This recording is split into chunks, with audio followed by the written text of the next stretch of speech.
Mae yn argyfwng ar hyn o bryd. Hynny yw, o'n i'n teithio'n ddiweddar yn Abersoch a chyfeillion yn fanna'n deud fod tai yn Abersoch a Llanbedrog a Nefyn wedi bod yn gwerthu beth wmbreth dros yr wythnosau dwytha yma. Dyna ni'n clywed gan gyfeillion lawr yn Sir Benfro ac Ynys Môn yr un peth. Mae'r prisie'r tai yma ar gyfwng ydio le mae cyfartaledd pris yn 300 o filoedd am di yn rhywle fel Aberdyfi ac Abersoch ymhell y tu hwnt i be mae bobl lleol yn gallu fforddio. Felly mae'n rhaid i ni weld gweithredu ar y mater yma. Mae'n siŵr nad oes 'na ateb syml i'r sefyllfa, ond i chi wedi bod yn edrych ar wledydd ar ranbarthau eraill sydd wedi llwyddo i fynd i'r afel â hyn. Do, hynny yw, mae eisiau ni edrych ar draws y byd i weld lle mae yna arfer da.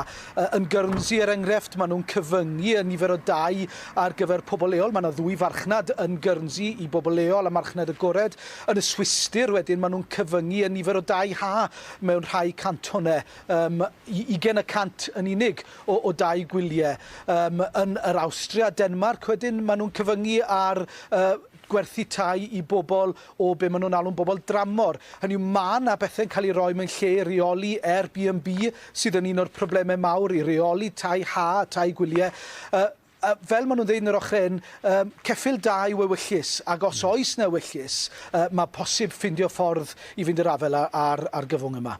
Wel, ar y pwynt yna felly, bydd angen i Lywodraeth Cymru ddeddfu. Rydyn ni wedi clywed heno gan y Prif Weinidog Mark Drakeford sydd wedi cadarnhau bod nhw'n edrych ar y sefyllfa. Ydych chi'n credu bod yr ewyllus gwleidyddol yno?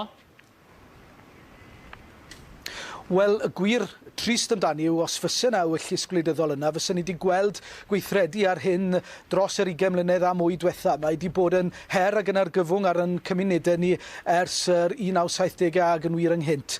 Mae'n bechod yn bod ni'n cyrraedd y pwynt yma, ond mae yna fawr angen i ni gael gweithredu ar hyn o bryd.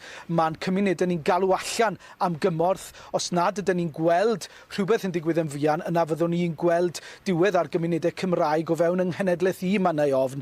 Felly dwi'n edrych ymlaen i weld cynllunio'r Llywodraeth a dwi'n edrych ymlaen i weld y Llywodraeth yn rhoi bil ymlaen a herio'r uchel is mwyn sicrhau fod yna rhywbeth yn gallu digwydd yma yng Nghymru.